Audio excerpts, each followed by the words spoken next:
Break के बाद आपका स्वागत है और अब बढ़ते हैं आगे। ग्वालियर शहर के महाराजबाड़ा पर बड़ा हादसा हो गया है। यहां फायर ब्रिगेड की हाइड्रोलिक मशीन की क्रेन टूट गई। इसकी वजह से निगम अमले के 3 कर्मचारियों की मौके पर ही मौत हो गई। वहीं 2 कर्मचारी घायल हैं। बता दें कि ऐतिहासिक पोस्ट ऑफिस बिल्डिंग पर झंडा लगाते वक्त यह हादसा हुआ। 15 अगस्त को पोस्ट ऑफिस बिल्डिंग पर झंडा बंधन होना था। उसी सिलसिले में नगर निगम के फायर अमले की हाइड्रोलिक मशीन से पोस्ट ऑफिस पर झंडा लगाया जा रहा था। करीब 60 फीट की ऊंचाई पर हाइड्रोलिक मशीन की क्रेन का प्लेटफॉर्म टूट गया। इस प्लेटफॉर्म में झंडा लगाने के लिए निगम के 5 कर्मचारी सवार थे।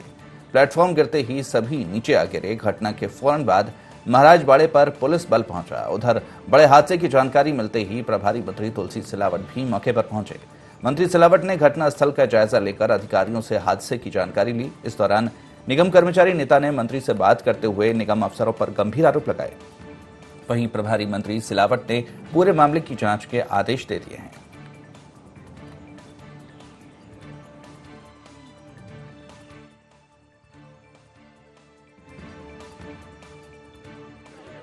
हम लोग बहुत दुखी हैं। हमारे कर्मचारी भाइयों का शोषण हुआ, उनकी मृत्यु हो गई। ये हमारे लिए बहुत दुख का विषय है। इस घटना के पीछे एक पूरी तरीके से कर्मचारी अधिकारियों की लापरवाही है। एक प्रशासनिक सोच का और टेक्निकल एडवाइजिंग का होना जरूरी था। ये सुरक्षा मापदंडों के हिसाब से इस मशीनों पर चढ़ाया जाता है। एक ट्रेंड कर्मचारी को अनट्रेंड कर्मचारी चढ़ाए गए। जिम्मेवार अधिकारियों ने सोचा भी नहीं कि इतनी बड़ी घटना को अंजाम हम दे रहे हैं और उसके परिणति ये हुई कि 3 कर्मचारी मृत्यु के काल में समा गए। हमारी मांग यह है कि जिम्मेवार अधिकारियों के खिलाफ हत्या का प्रकरण दर्ज किया जाए और पीड़ित परिवार के जो भी मृतक कर्मचारी हैं उनकी सहायता राशि या उनके परिवार को तात्कालिक जो भी सुविधा मुहैया कराई जाए वो कराएं। ये दुखद घटना है, गंभीर घटना है। इस सरकार कर्मचारियों के साथ संवेदना करती है और जितनी पीड़ा उस परिवार को उतनी पीड़ा सरकार को है, मुझे है। मैं स्वयं आगे अभी अस्पताल जा रहा हूँ। इसकी विस्तृत जांच की जाएगी। झंडा लगा रहे थे ऊपर फायर से, क्या नाम है, इससे मशीन से अचानक पिछला हिस्सा डिसबैलेंस होकर गिर गया। उसमें हादसा हुआ है। कितने लोग क्या कैजुअलिटी? इसमें अभी 3 लोगों की कैजुअलिटी की सूचना है। एक घायल। वजह ये मशीन पीछे से उठ गई, लगा रहे थे, बैलेंस ज़्यादा हो गया, पीछे वजन ज़्यादा हो गया तो सडन आगे से उठ गई। अब ये तो मशीन को हटवाएंगे। घायलों को अस्पताल भेज दिया है, मृतकों को भी अस्पताल पहुंचा दिया गया है। तो बड़ा हादसा ग्वालियर में हुआ है। महाराजबाड़ा पर यह हादसा हुआ है। फायर ब्रिगेड की हाइड्रोलिक मशीन की क्रेन टूटने से 3 लोगों की मौत हो गई। तो इस खबर पर ज्यादा जानकारी के लिए हमारे संवाददाता अनिल राजपूत हमारे साथ जुड़े हुए हैं। अनिल, निश्चित तौर पर एक बड़ा हादसा है, 3 लोगों की मौत हुई है। पूरे मामले की जांच की बात भी कही जा रही है, लेकिन अगर हादसे की बात की जाए तो क्या मुख्य वजह इसकी सामने आ रही है? कैसे ये हादसा हो गया? देखिए, अगर मुख्य वजह की बात की जाए तो देखा गया कि किस तरीके से ये पूरा जो हादसा हुआ उसमें अनट्रेंड जो लोग थे वो वहां पर पहुंचे थे। जो कर्मचारी थे वो अनट्रेंड थे और वो वहां पर पहुंचकर कार्य कर रहे थे। इसी दौरान जैसे ही ये हादसा हुआ, हादसे में जो मौतें हुई और जो घायल हुए उसको लेकर प्रभारी मंत्री और ऊर्जा मंत्री भी वहां पर पहुंचे थे और उसको लेकर उन्होंने तत्काल प्रभाव से मुख्यमंत्री जो कोष योजना है उसके तहत उन्होंने 4 लाख के आर्थिक सहायता की भी बात की। साथ ही 50,000 रुपए और आर्थिक सहायता दी जाएगी तत्काल प्रभाव से और इसके साथ जो घायल हैं उनको भी 50,000 रुपए दिए जाएंगे। लेकिन कहीं ना कहीं देखा गया, जो पूरा मामला जो आया सामने, उसमें कहीं ना कहीं देखा गया कि नगर निगम के जो अधिकारी थे, जो फायर ऑफिसर थे, उनकी लापरवाही थी। वहां पर हाइड्रोलिक मशीन जो भेजने की कोई आवश्यकता नहीं थी। वहां पर सीढ़ी से काम हो सकता था, लेकिन वहां पर हाइड्रोलिक मशीन भेजी। तो ये किन के आदेश पे भेजी, ये सबसे बड़ा मुद्दा बना हुआ है। साथ ही जो अधिकारी और कर्मचारी हैं उन पे कार्रवाई की बात कही जा रही है कि जिन अधिकारियों के आदेश पर ये गई थी उन पे कार्रवाई की बात कही जा रही है। और साथ अभी पूरे मामले की जांच की जा रही है। लेकिन प्रथम दृष्टया जांच में जो लापरवाही बरती गई है वो उसमें जो नगर निगम के दमकल प्रभारी हैं उनको तत्काल प्रभाव से अभी निलंबित कर दिया गया है। उमंग प्रधान जी हैं उनको निलंबित कर दिया गया है। आगे की जांच कराई जा रही है। तुलसी सिलावट जो प्रभारी मंत्री हैं उन्होंने भी जांच के आदेश दे दिए। साथ ही ऊर्जा मंत्री ने भी इस चीज को कहा है कि इसको प्रमुखता से लिया जाएगा और किस तरीके से किसकी सबसे अधिक लापरवाही देखी गई है उनको भी तत्काल प्रभाव से कार्रवाई के आदेश दिए जाएंगे। तो अब जो पूरे मामले की जांच के बाद भी और जो तथ्य सामने आएंगे उस पर कार्रवाई की बात कही जा रही है। बिल्कुल अनिल, जिस तरह से देखा जाए ये कोई पहली ऐसी घटना नहीं है जहां पर अनट्रेन्ड लोगों को भेज दिया हो, अफसरों की लापरवाही सामने आई हो। यहाँ पर इससे पहले भी ऐसे कई घटना सामने आ चुके हैं अलग अलग विभागों की अगर बात की जाए, लेकिन जो अफसर हैं वो बाज क्यों नहीं आते? क्यों इतने मुश्किल काम के लिए ऐसे अनट्रेन्ड लोगों को भेज देते हैं और फिर लोगों की जान चली जाती है? तो निश्चित तौर पर ऐसे मामलों में बड़ी ही सख्त कार्रवाई की जरूरत है। क्या अभी उतनी सख्त कार्रवाई की बात अभी तक कही जा रही है? देखिए बिल्कुल, जिस तरीके से जो नगर कर्मचारी हैं, जो उनके साथी हैं और साथी जो कर्मचारी नेता हैं, वो उसमें हत्या का मामला दर्ज करने की बात कह रहे हैं कि जो भी इसमें दोषी हैं उनके ऊपर हत्या का मामला दर्ज किया जाए। और साथ ही देखा गया कि जिस तरीके से अनट्रेन्ड जो लोगों को भेजा गया वहां पर, जो गाड़ी थी वहां पर, जो हाइड्रोलिक मशीन जो थी वहां पर, उसकी भी जांच नहीं कराई गई थी। वो भी अचानक ही भेजी गई थी, इससे पहले वो कहीं और उसको प्रयोग नहीं किया गया था।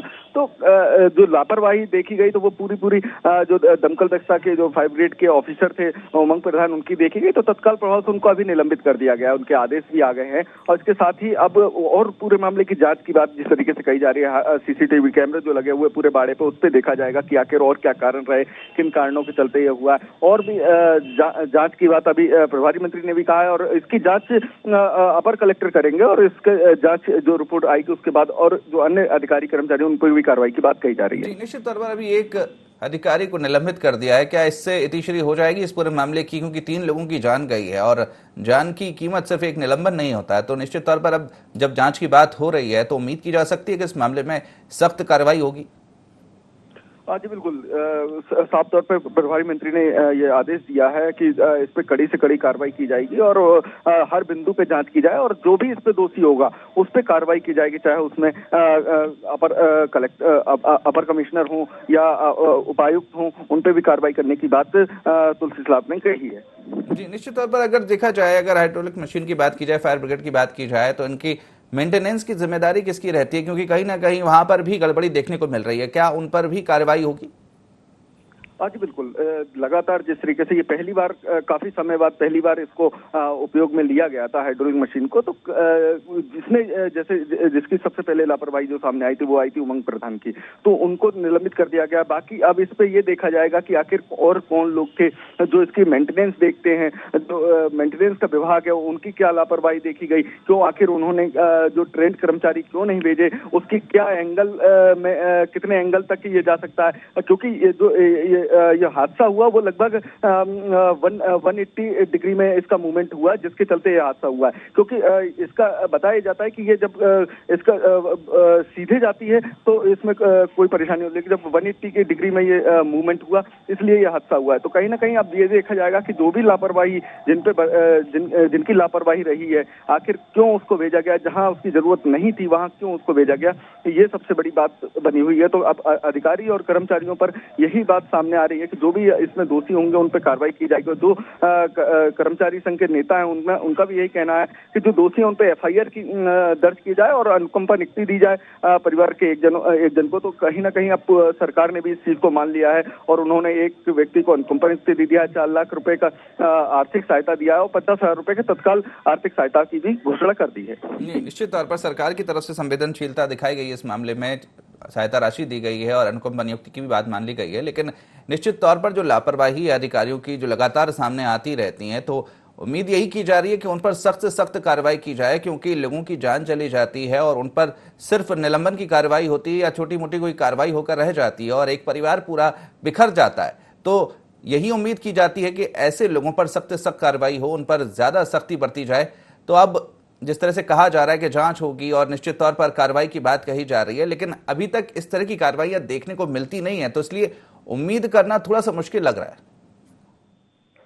बिल्कुल कहा जा सकता है कि इससे पहले भी जो हादसे हुए हैं उनमें कहीं ना कहीं जो अधिकारियों कर्मचारियों को केवल निलंबित किया जाता है, उसके बाद कुछ समय बाद वो बहाल हो जाते हैं। लेकिन अब इस बार जो कर्मचारियों का उनका भी यही कहना है कि जो दोषी हैं उन पे हत्या का मामला दर्ज किया जाए, क्योंकि जिस तरीके से उन्होंने अनट्रेंड लोगों को वहां पर चढ़ाया और पूरा हादसा हुआ, तो कहीं ना कहीं जो जिम्मेदार हैं उन पे हत्या का मामला दर्ज होगा। जब उनको जेल जाना पड़ेगा तब उनको पता चलेगा कि आखिर इस तरीके से हादसों से किस तरीके से सीख मिलती है। तो इस हादसे से अगर अधिकारी कर्मचारियों को सीख लेनी चाहिए कि किस तरीके से हादसा हुआ, उसमें जो अधिकारी कर्मचारी हैं उनको जो दोषी कर्मचारी उनको या तो बर्खास्त किया जाए या तो उनके ऊपर मामला दर्ज किया जाए। तो ये सबसे बड़ी बात बनी हुई है। जी, वहीं कर्मचारी संघ के जो नेता हैं लगातार प्रदर्शन कर रहे थे। इस घटना के बाद से अपनी मांगे उठाई थी उन्होंने। अब जब सहायता राशि की ऐलान कर दिया गया है, निलंबन की कार्रवाई कर दी गई है, तो क्या अभी वो संतुष्ट नजर आ रहे हैं इस कार्रवाई से, या फिर अभी और इस पूरे मामले में कार्रवाई की मांग अभी की जा रही है? देखिए, बिल्कुल जो अधिकारी जो कर्मचारी संघ के जो नेता हैं उन्होंने चक्का जाम किया था, शव रखकर चक्का जाम किया था। और उसके बाद जब प्रद्युम्न सिंह तोमर वहां पर पहुंचे, ऊर्जा मंत्री, उन्होंने भी आश्वासन दिया। साथ ही तुलसी सिलावट प्रभारी मंत्री वो भी वहां पर पहुंचे, उन्होंने उनको आश्वासन दिया है कि जो दोषी हैं उनको कार्रवाई की जाएगी, जो आर्थिक सहायता है वो तत्काल प्रभाव से दिया जाएगा। और जो मृतक के परिजन हैं उनको एक किसी व्यक्ति को अनुकंपा नियुक्ति दी जाएगी। तो कहीं ना कहीं अब कर्मचारी नेता हैं वो संतुष्ट हैं और पीएम के लिए अब बॉडियों को ले गए हैं। चलिए, शुक्रिया अनिल इस पूरी जानकारी के लिए। तो निश्चित तौर पर अधिकारियों की लापरवाही कर्मचारियों पर भारी पड़ी है। ये बड़ा हादसा महाराजवाड़ा पर हुआ है, ग्वालियर के, और यहाँ पर फायर ब्रिगेड की हाइड्रोलिक मशीन की क्रेन टूटने से 3 कर्मचारियों की मौत हो गई। हालांकि इस मामले में कार्रवाई भी की जा रही है, जांच भी की जा रही है। तो उम्मीद यही की जा रही है कि ऐसे लापरवाह अफसरों पर सख्त से सख्त कार्रवाई हो, ताकि ऐसी घटना की पुनरावृत्ति ना हो, दोबारा से ऐसी घटनाएं ना हो और इस तरह से लोगों की जान ना जाए। तो फिलहाल IND स्पेशल में इतना ही। आप बने रहिए IND 24 के साथ। नमस्कार।